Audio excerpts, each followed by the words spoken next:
کافی ہو سکتی ہے، لیکن محفلوں کو بامقصد بنائیں۔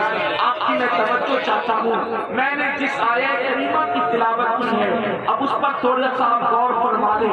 میرے پیارے آقا صلی اللہ علیہ وسلم کے دیوانوں، قرآن اور حدیث کی یہ خصوصیت ہے، یعنی اللہ کے کلام اور رسول اللہ کے کلام کی یہ خصوصیت ہے کہ دور کوئی بھی ہو، زمانہ کوئی بھی ہو، حالات ایسے ہی ہو، ہر وقت میں قرآن اپنے ماننے والوں کی رہنمائی کرتا ہے، ہر وقت میں حدیث اپنے ماننے والوں کی رہنمائی کرتی ہے۔ اللہ اکبر! دنیا کے دوسرے مذاہب کا حال یہ ہے، توجہ کرنا، دنیا کے دوسرے مذاہب کا حال یہ ہے کہ اگر حالات آ جائیں، مسائل آ جائیں، معاملات آ جائیں تو ہر وقت ان کو میٹنگ کرنی پڑتی ہے کہ لاہ عمل کیا تیار کریں، لاہ عمل کیا تیار کریں، مصیبت سے نجات کا طریقہ کیا ہو، لاہ عمل کیسے تیار کریں، مصیبت سے نجات کا طریقہ کیا ہو۔ لیکن میں اتنے سارے علماء کی موجودگی میں پوری ذمہ داری سے کہتا ہوں، حالات کیسے ہی ہو، جنگ کے ہو یا امن کے ہو، بھوکمری کے ہو یا خوشحالی کے ہو، شادی کے ہو یا میت کے ہو، مسلم امت کو کہیں میٹنگ کرنے کی ضرورت نہیں ہے کہ ہم ان مسائل سے نپٹنے کے لیے لاہ عمل کا تیار کریں۔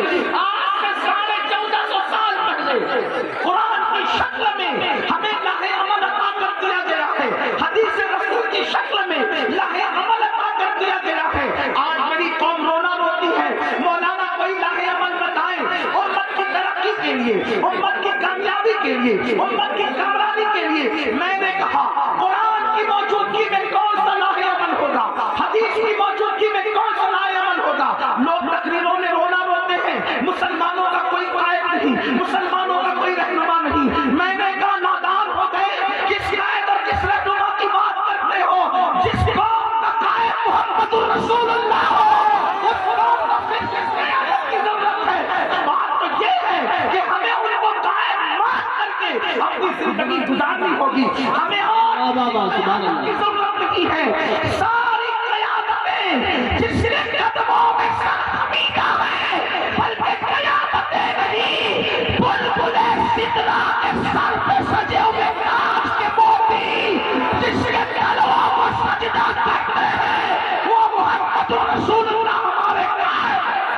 نعرہ تکبیر، نعرہ رسالت، نعرہ حیثیت، مشرق اعلیٰ حضرت فیضان اعلیٰ حضرت فیضان حضور مفتی اعظم ہند جشن غوث کی زندگی پر انگلی رکھی جا سکتی ہے۔ دنیا کی قوم کا، دنیا کے علاقے میں کسی بھی قوم کے قائد کو آپ کرپشن میں مبتلا ہوتے ہوئے دیکھتے ہیں۔ تنہا مسلم امت کا وہ قائد ہے کہ جس کی زندگی اپنے اور بیگانے جو پڑھ لیں، جو سن لیں، جو دیکھ لیں، وہ کہنے پہ مجبور ہو جائیں کہ اللہ نے یہ ذات ایسی پیدا کی ہے جس کو ہر غیر سے پاک کر دیا گیا ہے۔ اسی کو تو میرے امام کہتے ہیں، وہ کمال حسن حضور ہے کہ کمال نقص جہاں نہیں، یہی پھول، یہی پھول، یہی پھول خار سے دور ہے، یہی شمع ہے کہ دعا نہیں۔ اور پھر کہتے ہیں وہی نور حق، وہی ذل رب ہے، وہی سے سب ہے، وہی کا سب نہیں، ان کی ملک میں آسمان کے زمین رہی کے زمان۔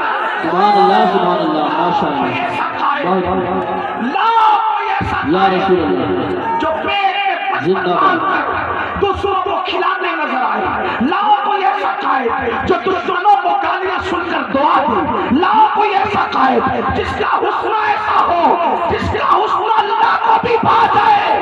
اللہ اللہ وہ بچپنے کی فبن اس خدا باپ کی صورت میں لاکھ و سلام، کیا حسن ہے اے سید امراض تمہارا، اللہ بھی ہے طالب دیدار تمہارا۔ اور کیوں دین کے مشتاق نہ ہو حضرت یوسف، اللہ کا دیدار ہے، دیدار تمہارا۔ لاؤ تو کوئی ایسا قائد، ہمارا قائد تو حسن میں بے مثال ہے، تقویٰ میں بے مثال ہے۔ ہمارے قائد کی شان یہ ہے، اللہ اکبر، قیادت ہماری ایسی ہے، علم بے مثال مثال ہے، بلکہ واللہ ہماری قیادت کا عالم یہ ہے کہ فرشتے بھی جس کی ابتدا کرتے ہیں وہ ہماری قیادت نعرہ تکبیر، نعرہ رسالت، نعرہ حیدری، نعرہ غوثیت، مسلک اعلیٰ حضرت فیضان حضور تاج الشریعہ، جشن غوث الورا، فیضان خواجہ غریب نواز، خواجہ کا ہندوستان، حضرت علامہ سید امین القادری صاحب قبلہ، علماء اہل سنت، سبحان اللہ۔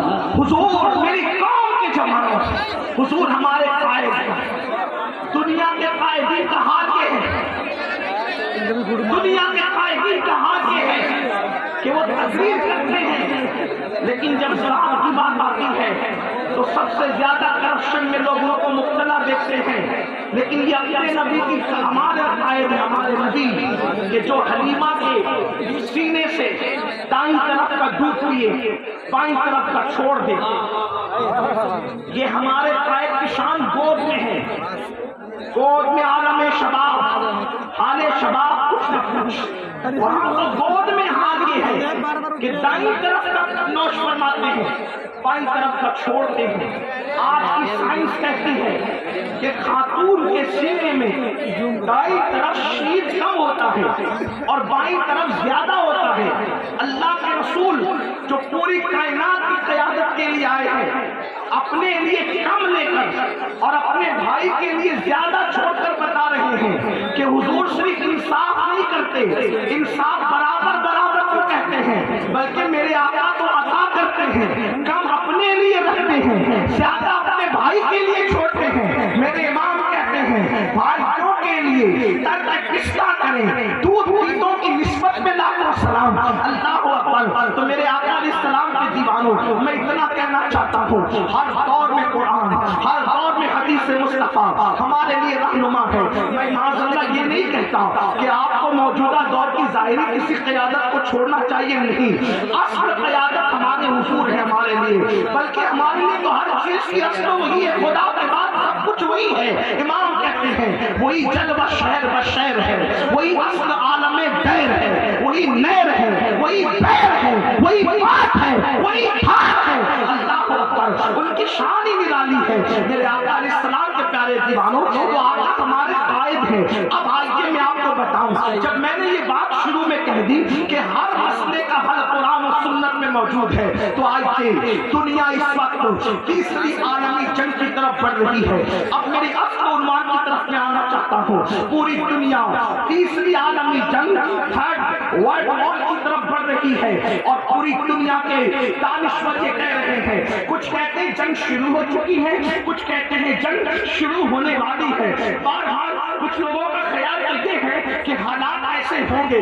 توجہ کرنا میری قوم کے جوانوں، اگر آپ صرف دل بہلانے کے لیے آئے ہو تو پھر آپ کی اپنی مرضی ہے، اور اگر آپ انقلاب اپنے اندر پیدا کرنے کے لیے آئے ہو تو اپنے اللہ و رسول کا فرمان دل کے کانوں سے سننا۔ ایک ایک جملے میں توجہ کرنا، تیسری عالمی جنگ شروع ہو چکی ہے، اور جب یہ عالمی جنگ ہوگی تو یاد رکھنا سر ایسے اڑیں گے جیسے فٹ بال، آندھیاں خون کی ایسے ہوگی۔ لوگ مٹی کی سرخ آندھی کی بات کرتے ہیں، خون کی سرخ آندھیاں ہوگی۔ اللہ اکبر، مصنوعی طور پر دنیا میں بیماریاں لائی جائے گی، مصنوعی طور پر دنیا کے اندر بلائیں لائی جائے گی، دنیا کے اندر زہر اور زہریلی اشیاء غذاؤں کے طور پر لوگوں کو دی جائے گی۔ بڑے عجیب حالات ہوں گے، بڑے عجیب انداز ہوں گے۔ اب میرے آقا علیہ